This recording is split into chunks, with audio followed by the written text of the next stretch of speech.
Hello, beautiful people, and thank you so much for tuning into this video. I am TheCarringtonBrown, your relationship expert, and we back coming live from the couch, your place of transparent communication and therapeutic revelation. Today, you guys, I want to have a tough conversation with you. Because we're on the couch, we have to remember that this is the place and the space of tough and uncomfortable conversations. And I want to have one of those to you, not in the form of we're talking something that's very just deep, dark, and brings about sadness, but more so just giving you clarity and being ruthless and transparent with you about an issue or a challenge that majority of individuals experiences. And so if you read the title of this video, you know we're talking about love today, but specifically I want to tell you why, it may not even be you, but why most people don't experience love. And the primary reason what I want to discuss is because I believe that at the core of everybody is the desire to be loved. All of us wants to experience true, authentic, unconditional love. We want to experience that happiness. We want to experience that joy and that peace and that commitment and covenant that comes with love. But majority of us are not experiencing it. And it's multiple reasons why we're not experiencing it. But primarily, I want to just focus on one specific lane, or I guess one specific reason why majority of individuals aren't experiencing it. And that one specific lane is this: the majority of individuals are not experiencing authentic, true, romantic love, or just love in general, because you don't even know what it is. Right? If when I talk to people about love, and I have those relationships about love, and I ask people to tell me what it is, describe it to me, break it down, define it to me, everybody leads with it feels like this, or it feels like that. And that's the exact reason why people don't experience love, because they don't know what it is. Love has nothing to do with feelings. Once again, love has nothing to do with feelings, right? And if you think I'm lying, let's find out, right? Now, the Bible tells us that God is love.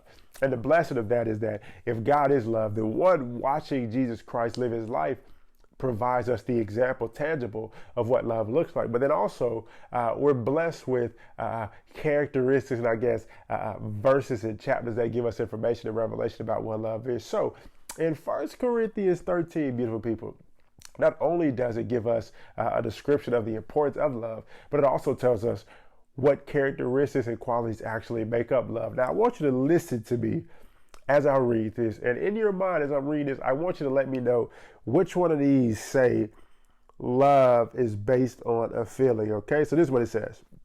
It says love is patient. It says love is kind. Love does not envy. It's not boastful. It's not arrogant. It is not rude. It is not self-seeking. It is not irritable. It does not keep a record of wrong. Love finds no joy in unrighteousness, but rejoices in the truth. It bears all things, believes all things, hopes all things, and endures all things. Now, I heard nothing about love is butterflies. I heard nothing about love makes your heart beat fast. I heard nothing about anything pertaining to feelings as it pertains to love. And if we're going to be real about it, if we think about the requirements of love, right? The patience, the kindness, the not envying, the not being arrogant, the not being self-seeking, the not being rude, the not being irritable. When we're in our feelings and we're being led by feelings, we're walking in the total opposite of the characteristics and qualities of love. When we're in our feelings, it's challenging to be patient. When we're led by feelings and emotions, it's challenging to be patient. It's challenging to be kind. It's challenging not to be envious. It's hard not to be rude when I'm feeling some type of way. It's hard not to just do things just for myself when I'm feeling some type of way. It's hard not to be irritated when I'm in my feelings and I'm in my emotions, right? So you have to understand that in order for you to truly experience love, you first have to have the true and clear understanding of love, and that is not feelings, right? Love is the characteristics, or looks like the characteristics or qualities listed in this verse. Once again, 1 Corinthians chapter 13, verses 4 through 7. That verse, that chapter, that book, it gives you the characteristics and qualities that actually make up love. And none of those say feelings, all right? So we have to understand and recognize and realize and accept the truth that, love has nothing to do with feelings. But then the question still there. Well, if love has nothing to do with feelings, then what is love? Simple. Love is a commitment. Love is the commitment and the willingness to sacrifice on the behalf of somebody else, right? The greatest example of love is God sending Jesus Christ, his son, to die on the cross for our sins, right? I guarantee you God didn't feel like sending Jesus, and I guarantee you that Jesus didn't feel like going to the cross. Matter of fact, in the Garden of Gethsemane, the Bible tells us that Jesus actually prayed to God and said, yo, Pops, my version, Pops, if you can take this cup from me, please take it from me, because I don't even want to do this. I'm not even trying to do this. I'm not even trying to go through or experience what I know was going to come with this love that you have me being an example of. But not my will, but your will be done, Pops. Right? So if love was feelings, then we wouldn't have the opportunity to be reconciled back to Christ, because I guarantee you Jesus wouldn't have did it. Right? So we have to understand that love is actually a commitment to walking in kindness, a commitment to walk in patience, a commitment to walk in love, suffering, and not doubting, right? That's what love actually is. And so once we get that and accept the truth of what love is, it gives us the ability to first say, okay, with all of these characteristic qualities of love, am I walking in these qualities in my relationship with God? Then we ask ourselves, am I walking in those characteristic qualities of these? Then we ask ourselves, hey, am I walking in these characteristic qualities in my relationship with myself? Because a lot of us, we desire for somebody else to love us. We don't love ourselves yet.